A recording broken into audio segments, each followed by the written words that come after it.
Rusai puola, rusai puola, rusai puola. Tik tą ir girdi paskutiniu metu per žiniasklaidą, per visokią spaudą. Ir galvoja, o kodėl rusai turėtų pulti tą Lietuvą? Kodėl mums bando įpiršti tokią mintį, kad rusams labai reikalinga ta Lietuva? Visų pirma, jie sako, tai klausyk, matai, jau Ukraina užpuolė ir Grybauskaitė pasakė, kad sekanti bus Lietuva. Ir tai kodėl tu galvoji, kad nepuls? Tai aišku, kad puls. Ukraina užpuolė ir vos užpuls. Bet klausimas, kas ten užpuolė Ukrainą? Ar ten užpuolė rusai? Aš iš tikrųjų tikiu, kad ten yra rusų, kariaujančių prieš Ukrainos armiją, rusų savanorių. Bet kad ten būtų reguliariai Rusijos armija, tai yra tikra nesąmonė. Visų tikriausia nesąmonė. Ir tai gali net patvirtinti patys ukrainiečiai. Pavyzdžiui, generolas Mužičko, berods jo pavardė, jis pasakė, kad mes nekovojam su reguliaria Rusijos armija. Ką negirdėjot šitą pranešimą? Paskiau SBO irgi pasakė, generalinis jų pasakė, nėra Rusijos reguliariosios armijos Ukrainoje. Kas ten yra? Yra savanoriai. Bet mūsų žiniasklaida nekreipia tai dėmesį ir toliau sako, Rusija puola ir kiekvieną kartą aš tik girdžiu tai puola. Tačiau patys ukrainiečiai kažkodėl tai nesako, kad tai Rusijos karas su Rusija. Jie tai vadina ATO. ATO. Tai yra antiteroristička operacija. Tai reiškia antiteroristinė operacija. Jeigu Rusija puola, tai turėtų būti ne antiteroristinė, o kaip čia pasakius, čia jau turėtų būti karas. Ir klausimas tada, kodėl Ukraina nepaskelbė, arba bent jau neįveda karinės padėties, jeigu ten rusai puola. Jie tai sako, kad čia yra antiteroristinė operacija. Ir kas turėtų kovoti antiteroristinėje operacijai? Aš manau, kad specialios pajėgos, turėtų būti tam tikri apmokyti kariniai rezervai, kurie sugebėtų kovoti su teroristais. Bet siunčia paprastus žmogelius, kurie net nelaikė gyvenime ginklo rankose, gauna šaukimą ir sako, ei, kovok su teroristais. O tas vargšas grįžęs iš tų būšio laukų, be rankos, be kojos, taiga sako, duokit man kokią kompensaciją. Sako, mes negalim tau duoti kompensacijos, nes čia ne karas, čia yra antiteroristinė operacija.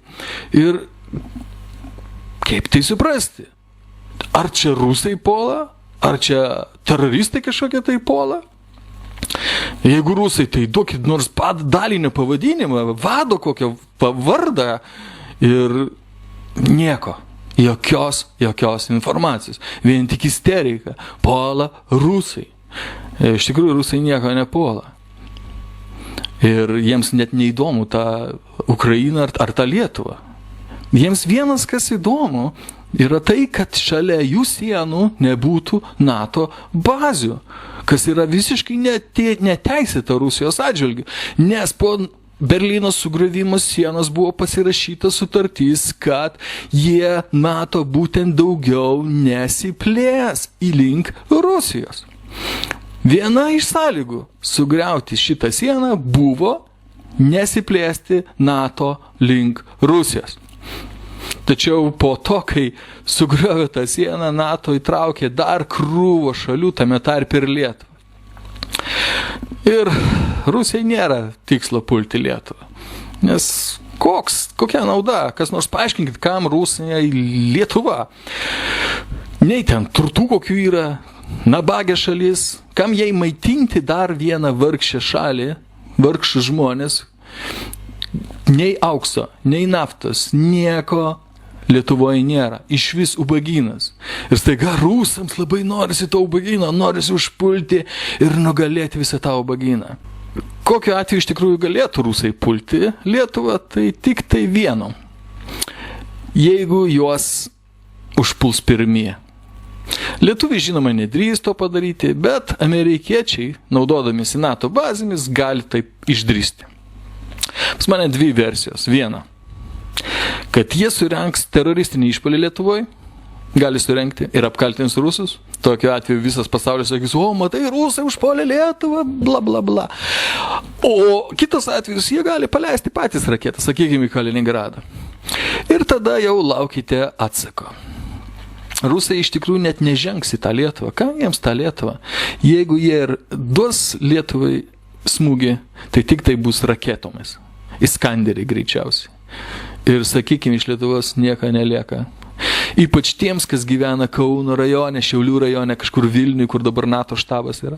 Va tiems žmonėms aš patarčiau kažką daryti. Arba eiti į mitingus prieš NATO, arba tept slidės iš tų rajonų. Nes jeigu toliau Lietuva tai provokos Rusiją, galite tikėtis tikrai baisių pasiekimių. Iskanderiai nežiūri, jie neturi sąžinės, jie eina ten, kur juos siunčia. Ir neduok Dieve amerikiečiams išprovokuoti rusus, bus baisiai pasiekmė Lietuvai.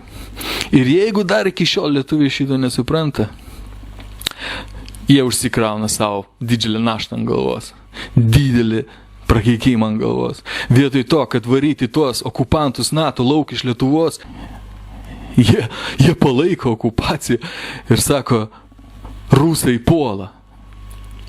Kažkodėl man iki šiol matosi tik tai, kad NATO puola. NATO okupavo mūsų žemės, o ne rusai. Rusai ko nori? Jie nori draugiškai su mumis gyventi. Jie nori atvažiuoti pas mus į Palangą, į Birštoną, ilsėtis, už tai mokėti gerus pinigus. Jie nori prekiauti su mumis, siųsti dujas, o gauti iš mūsų sūrius, pieną, mėsą, galų gale, visokius tokius dalykus. Prekyba. Ir turizmas. Jeigu ne rusai, nebūtų turistų Lietuvoje praktiškai visai. Baltarusai ir rusai, kurie palaiko Lietuvos turizmą. Nei anglas tau nevažiuos, nei prancūzas į Lietuvą. Jiems ten šalta, jiems ten neįdomu, ten nieko įdomaus. Bet rusas važiuoja. Ir vietoj to, kad palaikyti draugiškus santykius su rusais, mes jį peikiame, mes jį keikiame.